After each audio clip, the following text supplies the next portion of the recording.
देवियों और सज्जनों, आज हमारे लिए अपार हर्ष का विषय है कि विश्व के सबसे लोकप्रिय और हमारे यशस्वी प्रधानमंत्री श्री नरेंद्र मोदी जी हमारे बीच पधार रहे हैं।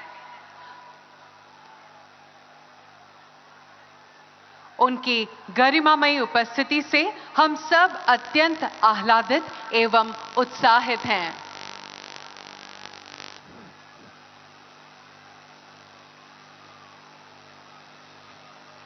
मैं यहां उपस्थित जनवृंद से करबद्ध अनुरोध करूंगी कि आप करतल ध्वनि से हमारे माननीय प्रधानमंत्री जी का अभिवादन व स्वागत करें।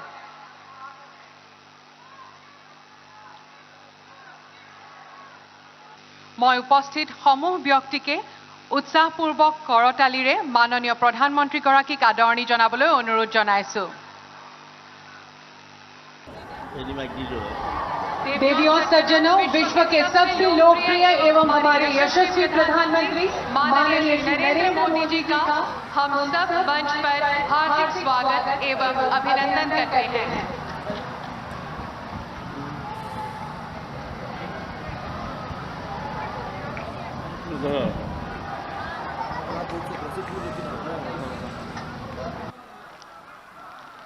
माननीय प्रधानमंत्री जी को गामोसा,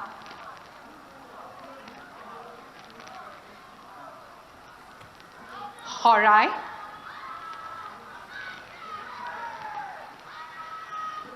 एवं एक पेंटिंग भेंट कर सम्मान और अभिवादन किया जा रहा है।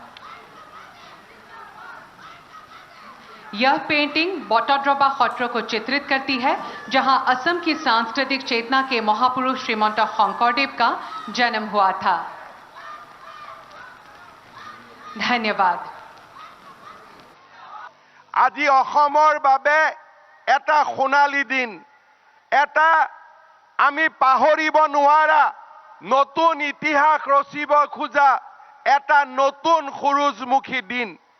এটা দিনত 11,600 কোটি টকাৰ প্ৰকল্প আমাৰ অসম মাতৃয়ে লাভ কৰিছে। এয়া অসমৰ ইতিহাসত আগতে কেতিয়াও সম্ভৱ হোৱা নাছিল। শ্ৰদ্ধা ৰাইজ, আজি আমি ৰাজ্যখনলৈ এবাৰ উভতি চাওঁ। প্ৰধানমন্ত্ৰী নৰেন্দ্ৰ মোদী ডাঙৰীয়াৰ নেতৃত্বত আলফাৰ শান্তি চুক্তি, বড়ো চুক্তি, কাৰ্বি চুক্তি, ডিমাচা চুক্তি, আদিবাসী শান্তি চুক্তি, আজি আমাৰ অসম মাতৃ বহু বছৰৰ পিছত গুলি বোমা বাৰুদৰ পৰিৱৰ্তে আজি বহু বছৰৰ মূৰত এক শান্তিৰ কপৌ চৰাই আমাৰ অসম মাতৃৰ বুকুলৈ উভতি আহিছে। হাজাৰ হাজাৰ যুৱকে সন্ত্ৰাসবাদ ত্যাগ কৰি আমাৰ মূল খুঁটিলৈ উভতি আহিছে। অসমবাসী ৰাইজক মই হিয়াৰে অভিনন্দন জনাওঁ যে যোৱা 3টা বছৰ আমাৰ ৰাজ্যত কোনো ধৰণৰ এটাও আন্দোলনৰ কাৰ্যসূচী নোহোৱাকৈ আমাৰ ৰাজ্যখনে আজি বিকাশৰ নতুন অশ্বমেধ যজ্ঞলৈ গতি কৰিছে।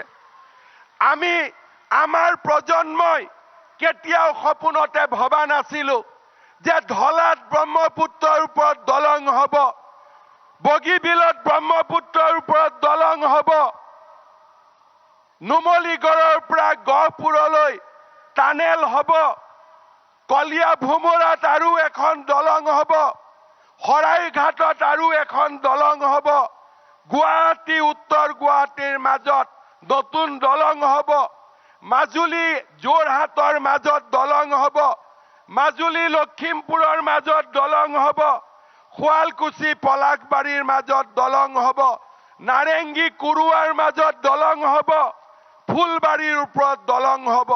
9খনকৈ ব্ৰহ্মপুত্ৰৰ ওপৰত আজি প্ৰধানমন্ত্ৰী মোদী ডাঙৰীয়াৰ কাৰণে দলং নিৰ্মাণ হৈছে।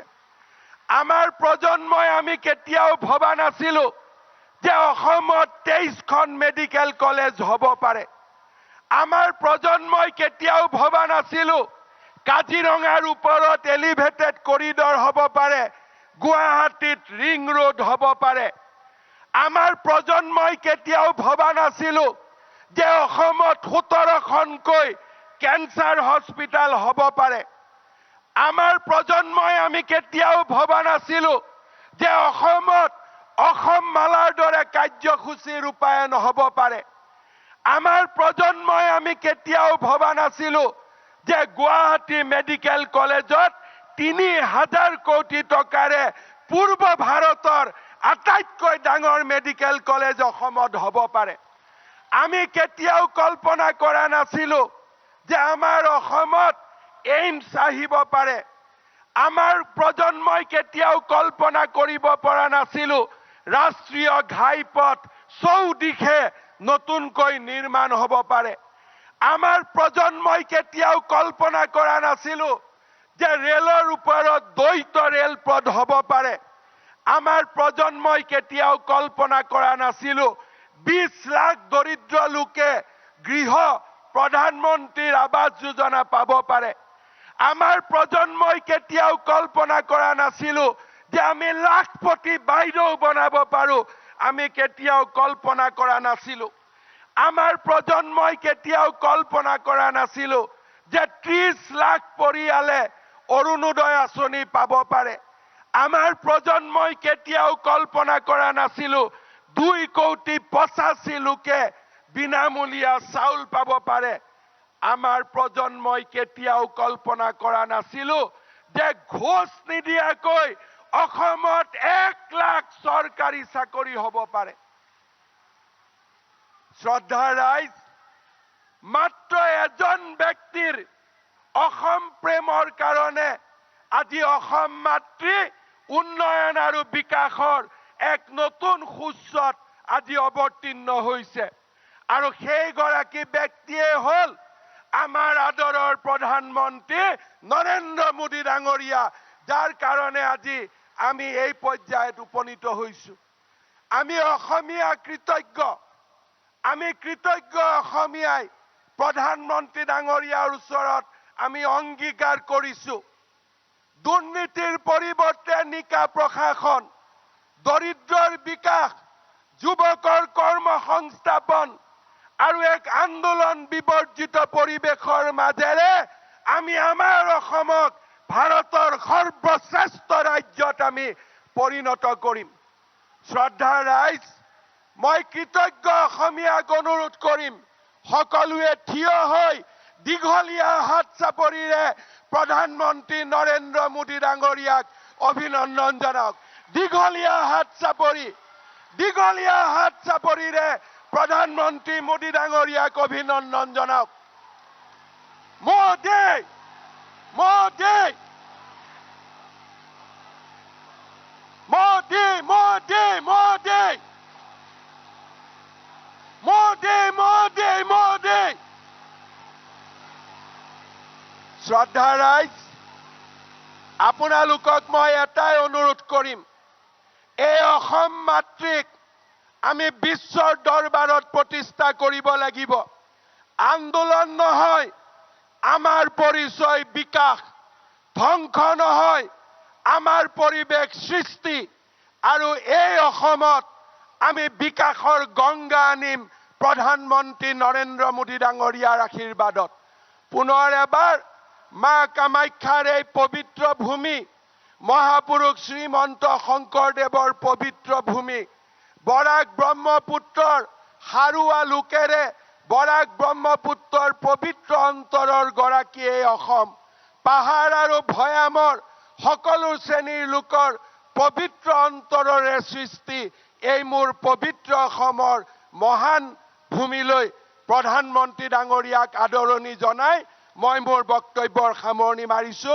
ধন্যবাদ। জয় হিন্দ, বন্দে মাতৰম, ভাৰত মাতা কি, ভাৰত মাতা কি। বহুত বহুত ধন্যবাদ। ধন্যবাদ মহাশয়। देवियों सज्जनों, आज असम के लिए एक ऐतिहासिक एवं गौरव का दिन है। आज माननीय प्रधानमंत्री जी 11,600 करोड़ के महत्वाकांक्षी प्रकल्पों का लोकार्पण एवं शिलान्यास करेंगे। अब मैं माननीय प्रधानमंत्री श्री नरेंद्र मोदी जी से निवेदन करूंगी कि वे कृपया अपने कर कमलों से रिमोट का बटन दबाकर आभासी रूप से यह शुभ कार्य संपन्न करें।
धन्यवाद महोदय। अब इन प्रकल्पों के बारे में हम एक लघु वृत्त चित्र प्रस्तुत करेंगे। आधारभूत संरचना और यातायात के व्यापक विस्तार, विकास और प्रगति शिखर की ओर यात्रा। यह है सपना हमारे देश के अग्रणी प्रधानमंत्री और एक प्रगतिशील नेता माननीय श्री नरेंद्र मोदी जी का। उनके सबल नेतृत्व में संपूर्ण देश के साथ असम और उत्तर पूर्वांचल ने प्रारंभ की है विकास की एक सफल यात्रा। पूर्वोत्तर भारत 21वीं सदी में देश के विकास का इंजन बनेगा। असम तथा उत्तर पूर्वांचल के विकास के लिए हमेशा सक्रिय और तत्पर हमारे प्रधानमंत्री श्री नरेंद्र मोदी जी। धौला खदिया और बोगीबिल जैसे पुल असम को समर्पित करने के बाद आज हमारे प्रधानमंत्री श्री नरेंद्र मोदी जी के कर कमलों से प्रारंभ होगी 10 नई विकासशील योजनाएं, जिनकी कुल लागत 11,600 करोड़ रुपए अनुमानित की गई है। मां कामाख्या के आशीर्वाद से धन्य है असम भूमि। कामाख्या धाम की परिसर के संरक्षण और संवर्धन के साथ भक्तों के लिए दर्शन सुगम बनाने के लिए प्रधानमंत्री के डिवाइन योजना के तहत केंद्र सरकार की मदद से एक महत्वाकांक्षी परियोजना प्रारंभ की गई है। मां कामाख्या दिव्यलोक परियोजना के तहत विशाल ढांचागत विकास होगा। इस परियोजना की कुल लागत 500 करोड़ अनुमानित की गई है। एक भारत श्रेष्ठ भारत की नारे के तहत गुवाहाटी में एकता मॉल बनाया जाएगा। एकता मॉल स्थानीय रूप से उत्पादित वस्तुओं, छोटे व्यवसायों, कारीगरों, सड़क किनारे के व्यवसाय और पारंपरिक खाद्य व्यवसायों को एक वाणिज्यिक मंच प्रदान करेगा। कुल परियोजना लागत 297 करोड़ है। गुवाहाटी मेडिकल कॉलेज अस्पताल असम ही नहीं पूरे पूर्वोत्तर के असंख्य रोगियों की आशा और भरोसे का स्थल है। रोगियों की बढ़ती संख्या को ध्यान में रखते हुए इसका नए सिरे से निर्माण करना आवश्यक हो गया है। इस परियोजना के माध्यम से 2,225 बेड वाला एक टीचिंग अस्पताल, 375 आईसीयू बेड और 26 ऑपरेशन थिएटर शामिल होंगे। कुल 3,250 करोड़ की लागत से यह परियोजना पूरी होगी। बराक घाटी के जनता की लंबी मांग को पूरा करते हुए अमृतकाल में सरकार द्वारा लिया गया और एक फैसला, कोरिमगंज के रामकृष्ण नगर में एक मेडिकल कॉलेज की स्थापना। Modular lab, 4 modular operation theatre, 7 operation theatre बनाए जाएंगे। असम सरकार ने गुवाहाटी का सबसे पुराना खेल परिसर नेहरू स्टेडियम को नया स्वरूप देने के लिए एक नई परियोजना प्रारंभ की है। कुल 832 करोड़ की अनुमानित लागत से गुवाहाटी नेहरू स्टेडियम का कायाकल्प किया जाएगा। सोंड्रापुर स्टेडियम नाम से बनने वाला स्पोर्ट्स कॉम्प्लेक्स में एक फुटबॉल फील्ड, 2 प्राकृतिक गैलरी और सभी सुविधा संपन्न बहुमंजिला भवन इस परियोजना के तहत बनकर तैयार होगा। लोकप्रिय गोपीनाथ बॉर्डलोई हवाई अड्डे को जोड़ने वाली संपर्क सड़क की संगठन और विकास का फैसला किया गया है। पीएम डिवाइन योजना के तहत फिलहाल के टर्मिनल से 2 लेन युक्त सड़क को 4 लेन युक्त सड़क में तब्दील किया जाएगा। राज्य सरकार इस परियोजना को अधिक वित्तीय सहायता से 6 लेन युक्त कैरियजवे के रूप में विकसित करेगी।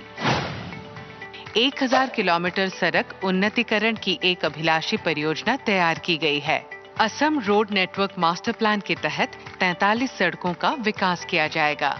हमारे लिए सौभाग्य की बात है कि इन 8 परियोजनाओं का शिलान्यास आज देश के अग्रणी नेता माननीय प्रधानमंत्री श्री नरेंद्र मोदी जी के कर कमलों द्वारा संपन्न हुआ। केंद्र सरकार ने उत्तरी असम में दोलाबाड़ी से जामुगुरी तक जियाभोरोली पुल को छोड़कर 4 लेन के राष्ट्रीय राजमार्ग का निर्माण पूरा कर लिया है। कुल परियोजना लागत लगभग 592 करोड़ है और बिस्वनाथ से गौहपुर तक का 4 लेन राष्ट्रीय राजमार्ग का निर्माण पूरा कर लिया है। परियोजना की कुल लागत लगभग 1451 करोड़ है। यह परियोजनाएं ईटानगर कैपिटल कनेक्टिविटी का हिस्सा है। यह हमारे लिए गर्व का क्षण है कि पूरी की गई इन 2 परियोजनाओं का भी उद्घाटन हमारे माननीय यशस्वी प्रधानमंत्री श्री नरेंद्र मोदी जी के कर कमलों द्वारा किया गया और उन्होंने इन परियोजनाओं को जनता के लिए समर्पित किया। আপোনালোক সকলোকে মোৰে আন্তৰিক শুভেচ্ছা জ্ঞাপন কৰিলো।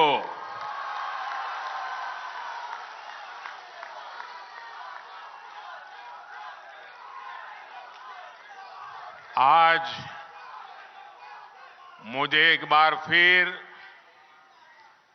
मां कामाख्या के आशीर्वाद से असम के विकास से जुड़े प्रोजेक्ट्स आपको सौंपने का सौभाग्य मिला है। थोड़ी देर पहले यहां 11,000 करोड़ रुपयों के प्रोजेक्ट का शिलान्यास और लोकार्पण हुआ है। ये सारे प्रोजेक्ट असम और नॉर्थ ईस्ट के साथ ही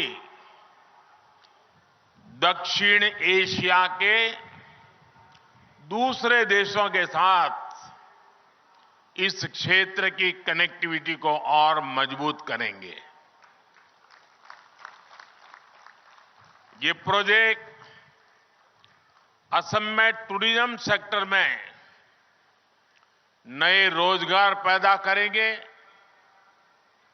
और स्पोर्टिंग टैलेंट को भी नए अवसर देंगे। ये मेडिकल एजुकेशन और हेल्थ केयर सेक्टर में भी असम की भूमिका का विस्तार करेंगे। मैं असम के नॉर्थ ईस्ट के अपने सभी परिवारजनों को इन परियोजनाओं के लिए बहुत बहुत बधाई देता हूं।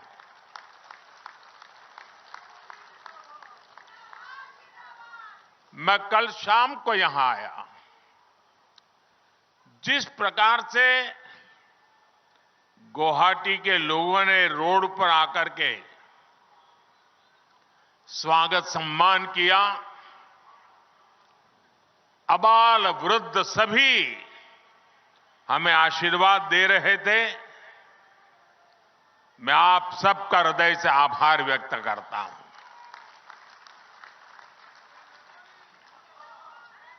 मैंने टीवी पर देखा कि आप लोगों ने लाखों दीप जलाए।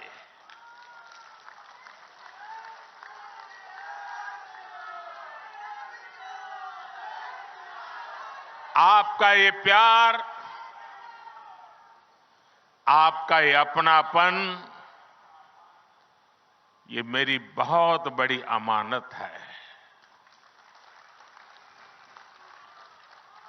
ये आपका स्नेह, आपके आशीर्वाद मुझे निरंतर ऊर्जा देते रहते हैं। मैं जितना आप सबका आभार व्यक्त करूं, उतना कम है।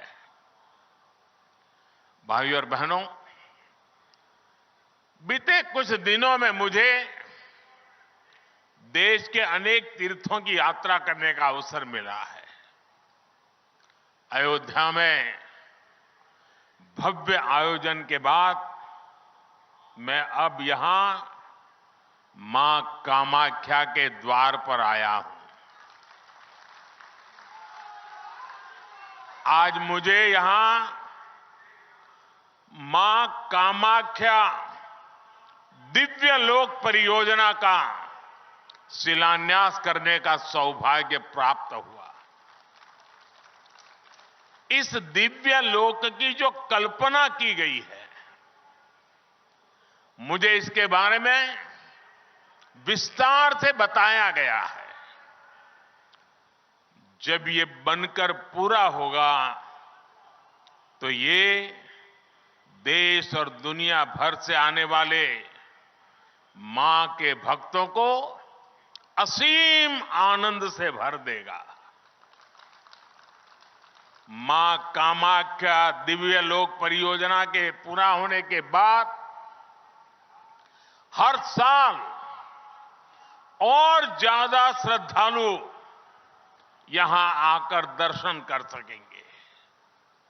और मैं देख रहा हूं कि मां कामाख्या के दर्शन की संख्या जितनी ज्यादा बढ़ेगी, उतना ही पूरे नॉर्थ ईस्ट में ये टूरिज्म का प्रवेश द्वार बन जाएगा। जो भी यहां आएगा, पूरे नॉर्थ ईस्ट के टूरिज्म की ओर बढ़ेगा। एक प्रकार से ये उसका प्रवेश द्वार बन जाने वाला है। इतना बड़ा काम इस दिव्य लोक के साथ जुड़ा हुआ है। मैं हिम्मता जी और उनकी सरकार की इस शानदार प्रोजेक्ट के लिए सराहना करता हूं।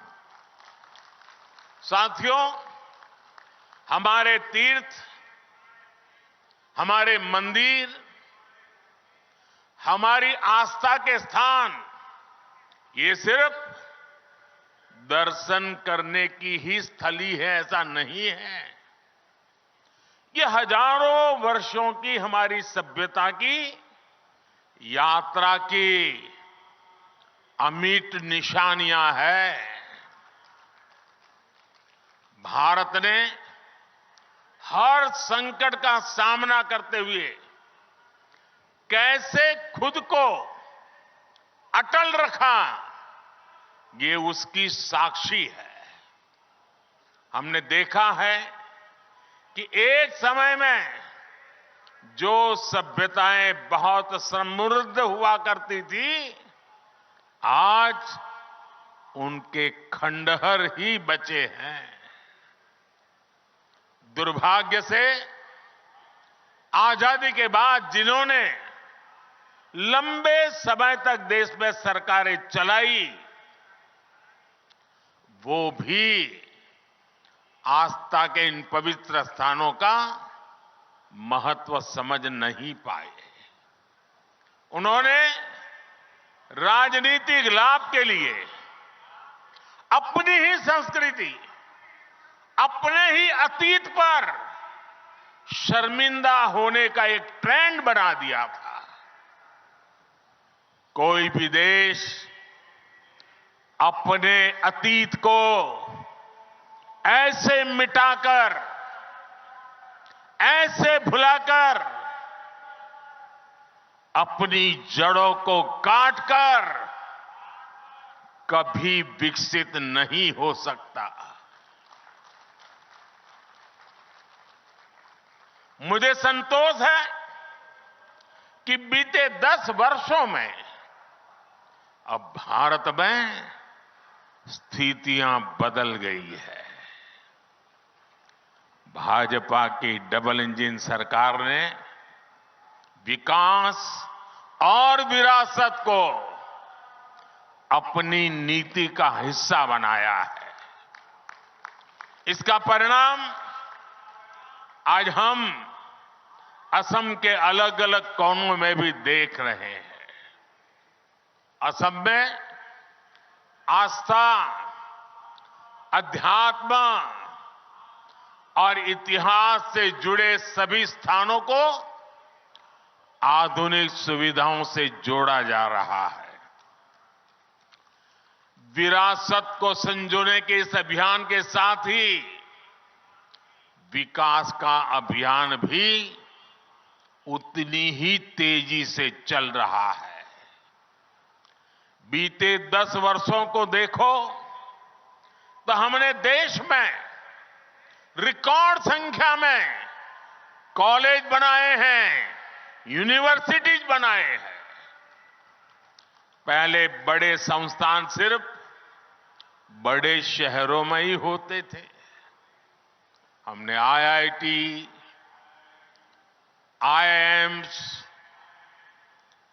आईआईएम जैसे संस्थानों को उसका नेटवर्क पूरे देश में फैलाया है।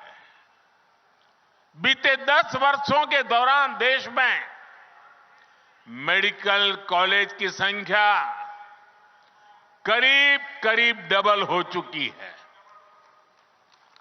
असम में भी भाजपा सरकार से पहले 6 मेडिकल कॉलेज थे, आज 12 मेडिकल कॉलेज है। असम आज नॉर्थ ईस्ट में कैंसर के इलाज का एक बहुत बड़ा केंद्र बन रहा है। साथियों, देशवासियों का जीवन आसान हो, ये हमारी सरकार की प्राथमिकता रही है। हमने 4 करोड़ से अधिक गरीब परिवारों के पक्के घर बनाए हैं। हमने घर घर पानी, घर घर बिजली पहुंचाने का अभियान भी चलाया है। उज्ज्वला योजना ने आज असम की लाखों बहनों बेटियों को धुएं से मुक्ति दी है। स्वच्छ भारत अभियान के तहत बने शौचालयों ने असम की लाखों बहनों बेटियों की गरिमा की रक्षा की है। साथियों, विकास और विरासत पर हमारे इस फोकस का सीधा लाभ देश के नौजवानों को हुआ है। आज देश में पर्यटन और तीर्थ यात्रा को लेकर उत्साह बढ़ रहा है। काशी कॉरिडोर बनने के बाद वहां रिकॉर्ड संख्या में श्रद्धालु पहुंच रहे हैं। बीते 1 वर्ष में 8.5 करोड़ लोग काशी गए। 5 करोड़ से अधिक लोगों ने उज्जैन में महाकाल महालोक के दर्शन किए। 19 लाख से अधिक लोगों ने केदार धाम की यात्रा की है। अयोध्या धाम में प्राण प्रतिष्ठा को अभी कुछ ही दिन हुए हैं। 12 दिन में ही अयोध्या में 24 लाख से ज्यादा लोग दर्शन कर चुके हैं। मां कामाख्या दिव्य लोक बनने के बाद यहां भी हम ऐसा ही दृश्य देखने वाले हैं। साथियों, जब तीर्थ यात्री आते हैं, श्रद्धालु आते हैं, तब गरीब से गरीब भी कमाता है। रिक्शे वाले हो, टैक्सी वाले हो, होटल वाले हो, रेहड़ी पटरी वाले हो, सभी की आमदनी बढ़ती है। इसलिए इस वर्ष के बजट में भी हमने पर्यटन पर बहुत बल दिया है। केंद्र की भाजपा सरकार पर्यटन से जुड़े ऐतिहासिक स्थानों के विकास के लिए नया अभियान शुरू करने जा रही है। असम में, नॉर्थ ईस्ट में तो इसके लिए भरपूर संभावनाएं हैं। इसलिए भाजपा सरकार नॉर्थ ईस्ट के विकास पर विशेष जोर दे रही है। साथियों, बीते 10 वर्षों से नॉर्थ ईस्ट में रिकॉर्ड संख्या में टूरिस्ट आए हैं। आखिर ऐसे कैसे हुआ? पर्यटन के केंद्र नॉर्थ ईस्ट के खूबसूरत इलाके तो पहले भी यहां थे, लेकिन तब इतने टूरिस्ट यहां नहीं आते थे। हिंसा के बीच, साधन संसाधनों के अभाव के बीच, सुविधाओं की कमी के बीच आखिर कौन यहां आना पसंद करता? आप भी जानते हैं कि 10 साल पहले असम समेत पूरे नॉर्थ ईस्ट में क्या स्थिति थी। पूरे नॉर्थ ईस्ट में रेल यात्रा और हवाई यात्रा बहुत ही सीमित थी। सड़कें संकरी भी थी और खराब भी थी।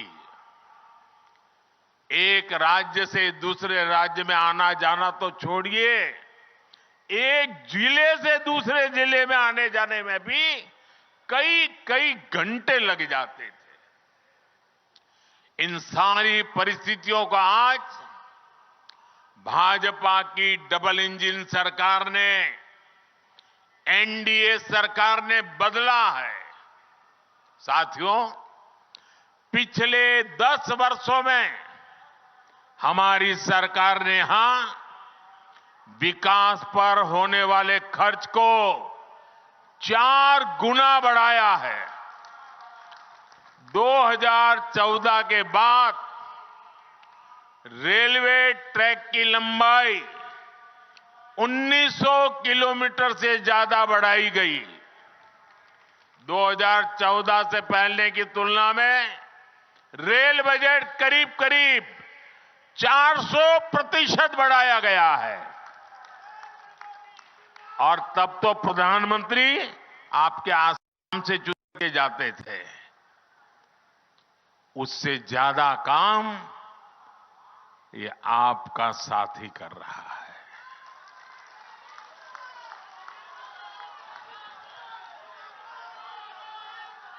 - 2014 तक यहां सिर्फ 10,000 किलोमीटर नेशनल हाईवे हुआ करते थे।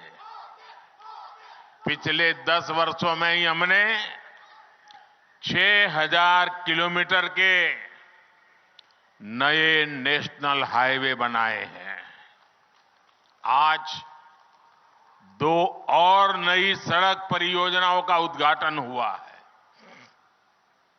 इससे अब ईटानगर तक कनेक्टिविटी और बेहतर होगी। आप सभी लोगों की मुश्किलें और कम होगी। साथियों, आज पूरा देश कह रहा है कि मोदी की गारंटी यानी गारंटी पूरा होने की गारंटी।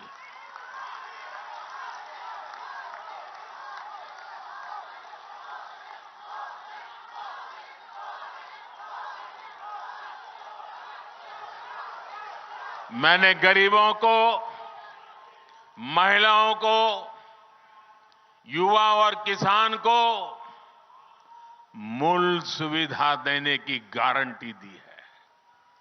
आज इनमें से अधिकतर गारंटियां पूरी हो रही है। हमने विकसित भारत संकल्प यात्रा के दौरान भी देखा है, जो भी सरकारी योजनाओं से वंचित थे, उन तक पहुंचने के लिए मोदी की गारंटी वाली गाड़ी पहुंची है। पूरे देश में करीब करीब 20 करोड़ लोग सीधे तौर पर विकसित भारत संकल्प यात्रा में शामिल हुए हैं। बड़ी संख्या में असम के लोगों को भी इस यात्रा का लाभ मिला है। साथियों, भाजपा की डबल इंजन सरकार हर लाभार्थी तक पहुंचने के लिए प्रतिबद्ध है। हमारा लक्ष्य हर नागरिक का जीवन आसान बनाने का है। यही फोकस 3 दिन पहले जो बजट आया है, उसमें भी दिखता है। बजट में सरकार ने इंफ्रास्ट्रक्चर पर 11 लाख करोड़ रुपए खर्च करने का संकल्प लिया है। ये कितनी बड़ी राशि है, इसका अनुमान एक और आंकड़े से लगाया जा सकता है। 2014 से पहले के 10 वर्षों में, यह आंकड़ा याद रखना मेरे आसाम के भाई बहन, 2014 के पहले 10 वर्षों में कुल 12 लाख करोड़ रुपए इंफ्रास्ट्रक्चर का बजट रहा। 10 साल में 12 लाख करोड़, यानी जितना पहले की केंद्र सरकार ने अपने 10 साल में खर्च किया था, करीब करीब उतनी राशि हमारी सरकार अगले 1 साल में खर्च करने जा रही है।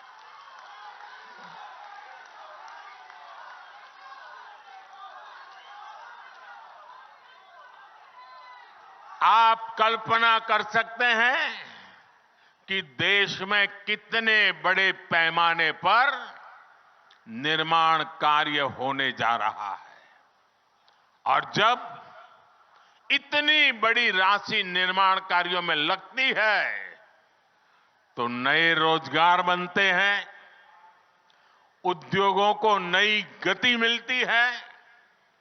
साथियों, इस बजट में एक और बहुत बड़ी योजना की घोषणा हुई है।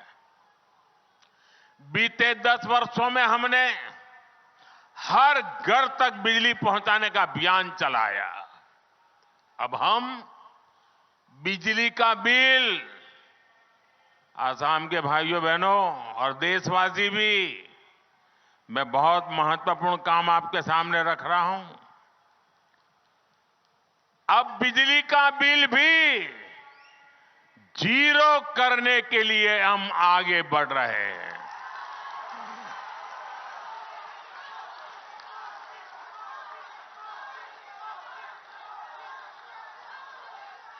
बजट में सरकार ने रूफटॉप सोलर की बहुत बड़ी योजना का ऐलान किया है। इस योजना के तहत प्रारंभ में 1 करोड़ परिवारों को सोलर रूफटॉप लगाने के लिए सरकार मदद करेगी। इससे उनका बिजली का बिल भी 0 होगा और साथ ही सामान्य परिवार अपने घर पर बिजली पैदा करके बिजली बेच करके कमाई भी करेगा। साथियों, मैंने देश की 2 करोड़ बहनों को लखपति बनाने की गारंटी दी थी।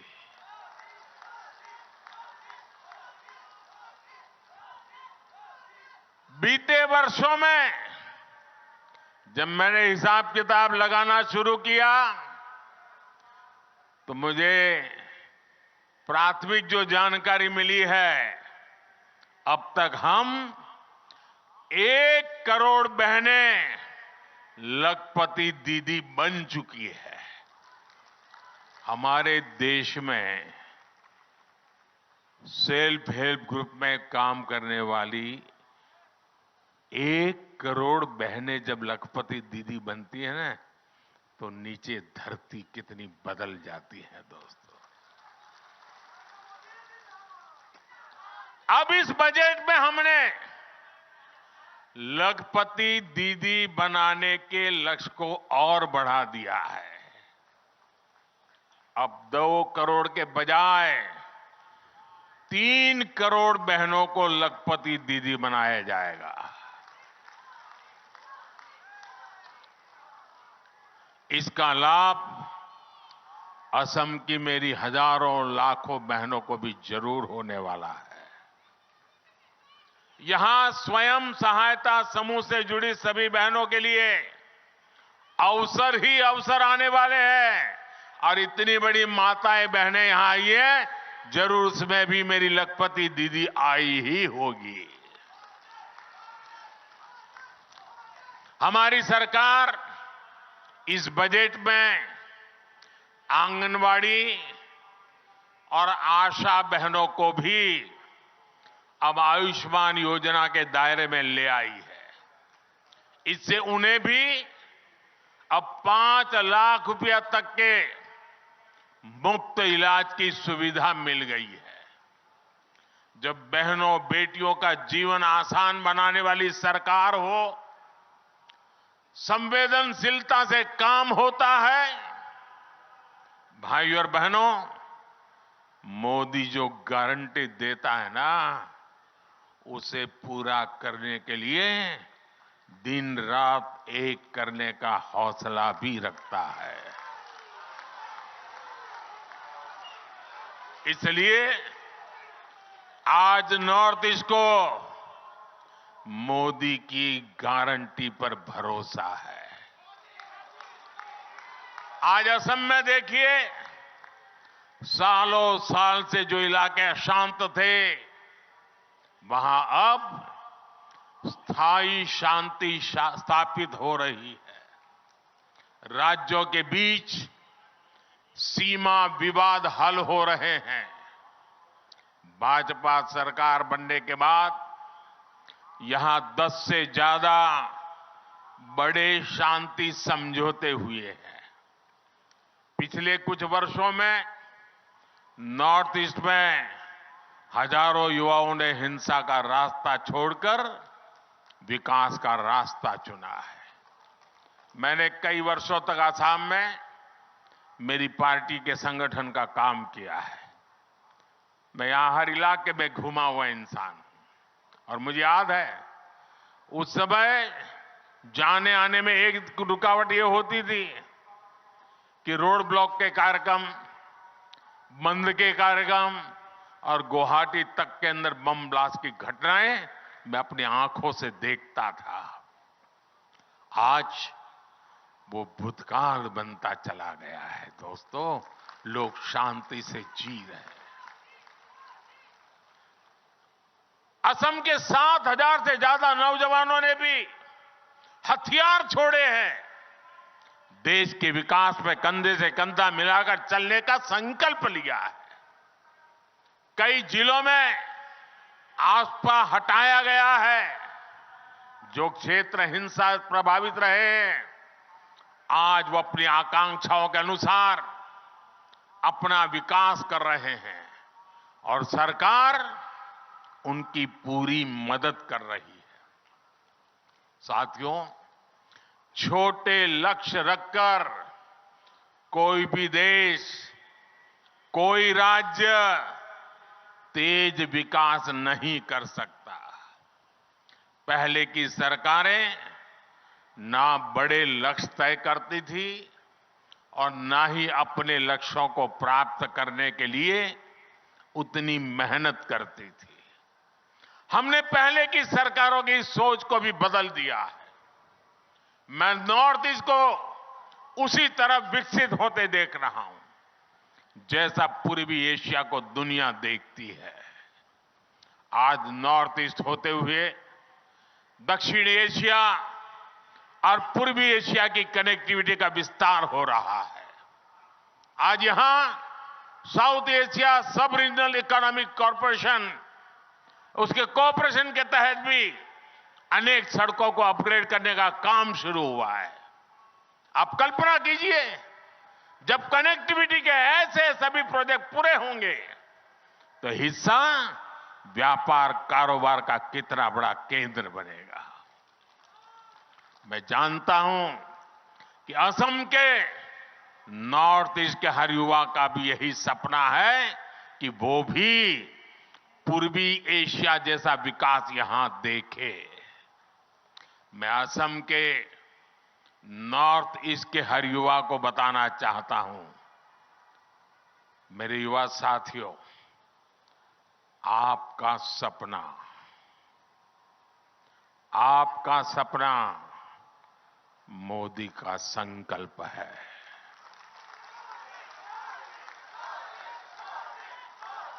और आपके सपने पूरे हो, इसके लिए मोदी अपनी तरफ से कोई कसर बाकी नहीं छोड़ेगा। और ये मोदी की गारंटी है। भाइयों और बहनों, ये जो भी काम आज हो रहे हैं, इनका एक ही लक्ष्य है। लक्ष्य है भारत और भारतीयों का सुखी और समृद्ध जीवन। लक्ष्य है भारत को दुनिया की तीसरी बड़ी आर्थिक ताकत बनाने का। लक्ष्य है 2047 तक भारत को विकसित राष्ट्र बनाने का। इसमें असम की, नॉर्थ ईस्ट की बहुत बड़ी भूमिका है। एक बार फिर आप सभी को इन विकास परियोजना की बहुत बहुत बधाई। और अब तो मां कामाख्या के आशीर्वाद बहुत बढ़ने वाले हैं, बहुत बढ़ने वाले हैं।